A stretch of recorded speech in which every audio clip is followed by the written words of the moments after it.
જય માતાજી, જય હિન્દ, જય ભારત, જય મા મેલડી.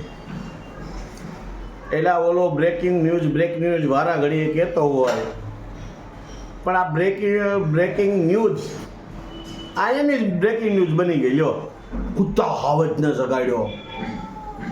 એટલે હાવજ આપણે વાત કરવા જઈ રહ્યા છીએ ભેંસુનો દલાલ ઉર્ફ મનસુખભાઈ રાઠોડનો પેલા ખોળાનો દીકરો. એ ભેહુના દલાલ. અમે અત્યાર સુધી એમ સમજતા હતા કે તું ભેહુનો દલાલ છો, પણ તારું કાલે ખબર પડી. બ્રેકિંગ ન્યૂઝ તો મેં કાલે સાંભળી. આ મનસુખભાઈ સામેથી કીધું. એટલે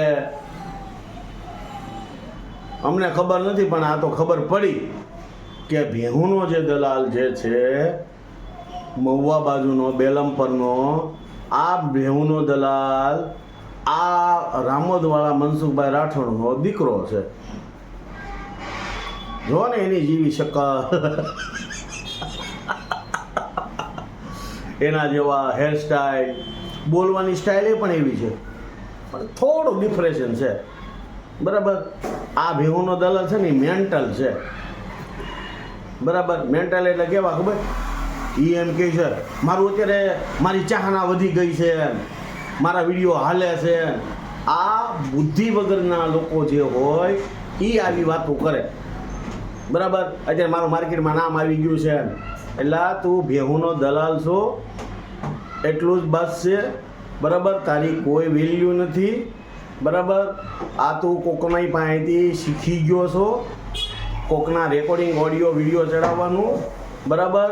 અને તું કાલે જે ઓલા બેનની હારે વાત કરતો હતો, બળવા ખાસ કરીને આ વિડીયો મેં એના માટે જ બનાવ્યો છે કે એ બેનને તું એમ કે છે, બરાબર, એક બેન જે છે એની સાથે તું ટેલિફોનિક ચર્ચા કરે છે, તો એ બેનની સાથે કેવી રીતે બોલવું, કેવી રીતે ચાલવું, કેવી રીતે કરવું, અને જે રીતે બોલવું હોય તો એક બેનને એમ કહેવાય કે મનસુખભાઈએ જે તમારી હારે જે અમુક વસ્તુ જે છે એ કરી. આવી બુદ્ધિ વગરના એક બેન તારી હારે ટેલિફોનિક ચર્ચા કરે છે, ઓલા બેન એમ કહે છે કે ભાઈ એ મારે ન કહેવાય, અને તું એ બેનને શરમ વિનાના એક બેન સાથે તું આવી ચર્ચા કરે છે. તારા મા બાપે તને સંસ્કાર આપ્યા જ નથી. ભેહુના દલાલ. અને તું તારા બાપનું ખરાબ ઈચ્છો. તારા બાપનું તું એમ કહેશો કે મારો બાપો આમ છે ને મારો બાપો આવો છે ને મારો બાપો આવો છે. તું એ બેનની હારે જે વાત કરતો હતો, જે તે ભાષામાં વાત કરતો હતો, તને શરમ ન આવી કે આ એક બેન છે, આ બેન સાથે મારા આવા શબ્દોનો ઇસ્તેમાલ ન કરવાનો હોય. બરાબર. અને બેનના તે રેકોર્ડિંગ ચડાવી દીધો. ભલે એ બેનની મરજી હશે ને તે ચડાવ્યો હશે, એમાં અમને વાંધો નથી, પણ એ બેન સાથે તું જેવી રીતે ભાષામાં વાત કરે છે, કયા એંગલથી એવી રીતે વાત કરાય? તું કોઈ વકીલ છો? ત્યાં સામે કોર્ટ હતો, કોર્ટ. તું વકીલ હતો, સામે જજ બેઠા હતા, પબ્લિક બેઠી હતી, અને તું તો પ્રશ્ન પૂછે. બરાબર. વકીલ આ બધી પ્રશ્ન પૂછે ક્યારે? કે જ્યારે જજની સામે એને ઊભા કરે ત્યારે એને બધું પૂછે કે કઈ રીતનું હતું. અને તું શરમ વિનાના એ બેનને ન બોલવાના શબ્દો સામેથી બોલે છે. બળવા ભેહુના દલાલ. થોડીક તો શરમ હોવી જોઈએ કે નહીં? અને પાછું તું રેકોર્ડિંગ હોતી ને ચડાવી દે. એવું બધું બોલ તોય તું રેકોર્ડિંગ ચડાવે અને આખી દુનિયા એ સાંભળે.